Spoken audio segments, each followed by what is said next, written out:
Hello and welcome. You're watching Healthcare Unblocked 2019. I'm Will Spalding and I'm joined by my delightful team here. Heather Flannery, who's the global lead for ConenSys Health. Thank you very much, Heather, for joining me. And I'm also joined by Dr. Jonathan Passerat-Palmbach, who's the Director of AI and Cryptography there for ConenSys too. Guys, thanks so much for joining me. Lovely to be here. Thank you so much. Thank you so much for having us. Give us a little bit of introduction for the viewers at home after that waffly introduction there, but a little bit more concise about who ConenSys is, what you guys do, and what you're doing here today. Sure, I'll start.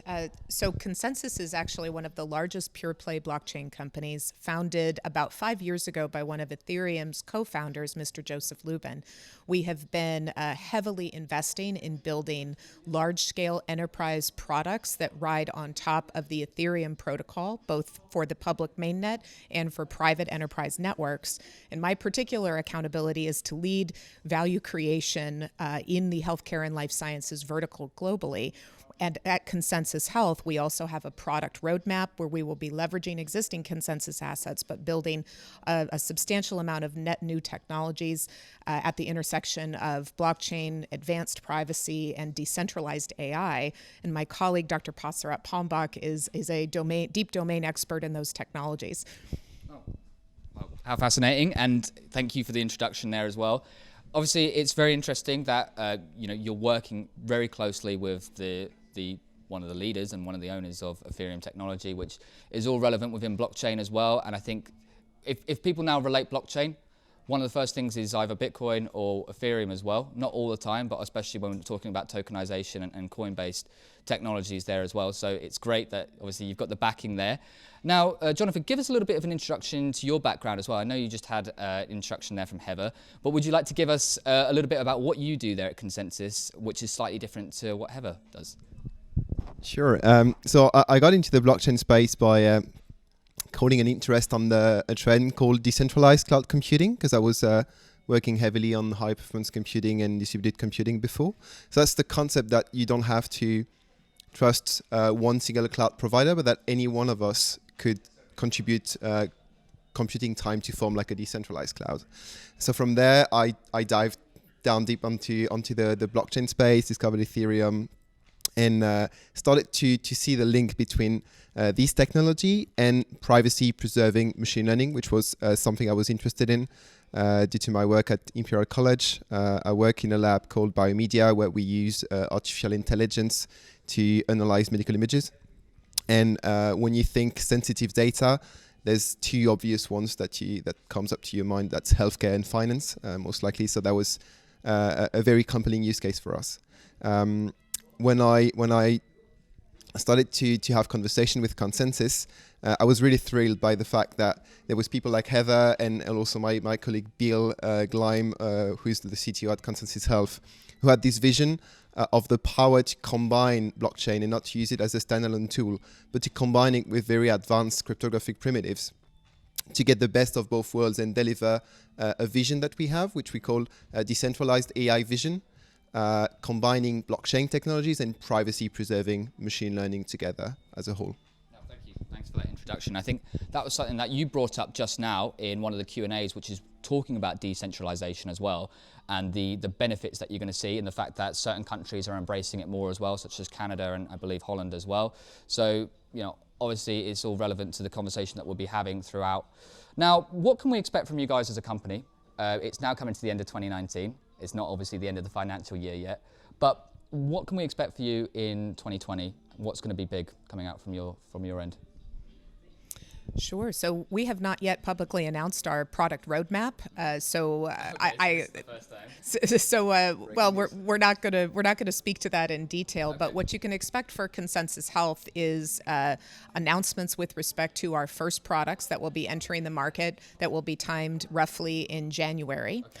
And we will be focusing on novel ways to apply this combination of technologies that Dr. Passerat-Palmbach was referencing. So we have a constellation of opportunities that we've identified where we believe that blockchain is absolutely necessary to the solution, but it is not sufficient, and we will be incorporating and really, we hope, leading the way with respect to advanced privacy-preserving technologies and decentralized machine learning.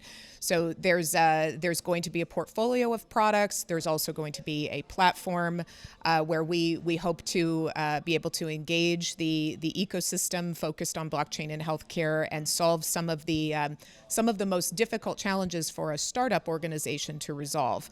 A metaphor that I like to use is every startup in blockchain and healthcare, if you were to conceive what they're working on as, let's say, a car, and they have a novel idea about what kind of car they want it to be and unique value propositions for that car and particular characteristics, they are also at the present time having to design a road and a road system, figure out how the roads will be regulated and maintained, figure out who pays for the roads, figuring out all of those details. We think that ConsenSys, and therefore ConsenSys Health, is uniquely positioned to be able to address both the roads systems, metaphorically, as well as create some of the most exciting applications, the cars, that would ride on those roads. So we've got a lot coming. 2020 is going to be a very big year for us. I love the way how you described it there, though, the fact that you're looking at blockchain as a really key tool as well in terms of your services, but it's not out and out as well. I mean, can you just mention, though, really, this event, talking specifically about what you're doing here, are you learning about other avenues that you haven't looked at there at ConsenSys here today, or is it simply the fact that you just want to see, I don't know, here for the teas or coffees? Well, the coffee was very good, so that could work for us. No, I guess it's great to be at the heart of London with people who've already bought in the technology, but that might not be fully aware of the message we're trying to convey here. So I think this kind of audience is perfectly positioned to understand what we want to do, because they are people who understand the benefits of blockchain in the applications in the healthcare business, and we are here to bring that to another step with our privacy enhanced technologies. Now, just a question quickly, which is not necessarily an out-and-out adversarial one, but it was just, what areas does, I think, blockchain have to move into soon to, I suppose, become more consumed by all the different types of businesses now, for all businesses to start using blockchain day to day as well? What areas would you say potentially it needs to grow or improve on as well? I know this is a difficult question for you, and not talking about it with your ConsenSys hat on, but also just generally with your, especially yourself as Jonathan, as a doctor. What areas would you say possibly needs to grow? Well, I think that there's been a tremendous amount of work on the technical aspects, and not to diminish anything, but I believe the key to adoption is user experience.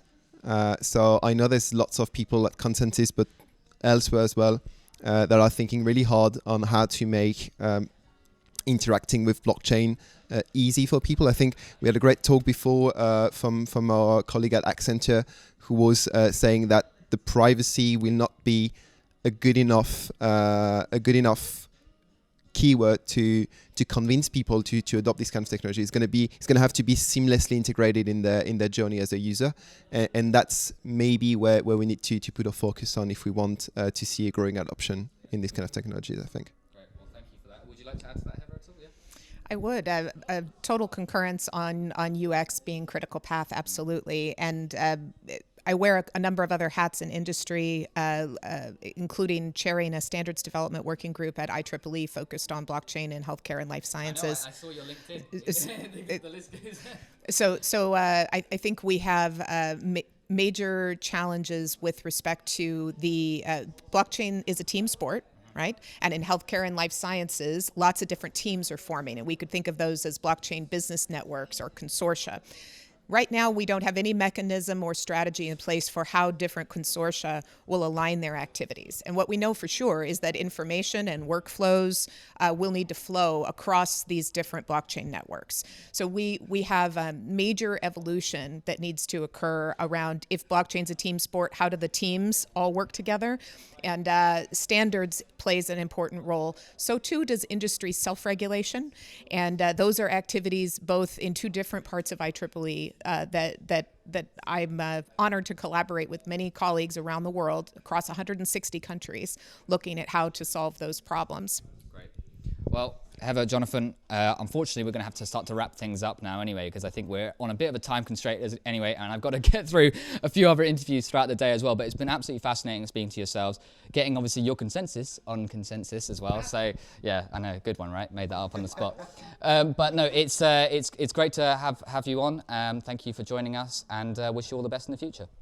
Thank you. Honored to be here. Thank you so much. And if you want to learn a bit more about our vision, you can check our social feeds. I think we recently shared our white paper about what we envision as an architecture combining blockchain and decentralized AI. So feedback welcome. Thank you very much. Great little plug there, Jonathan. So like he said, if you want to follow all social feeds, do follow and go to their white papers, and obviously you can find them on all different social medias, I presume, as well.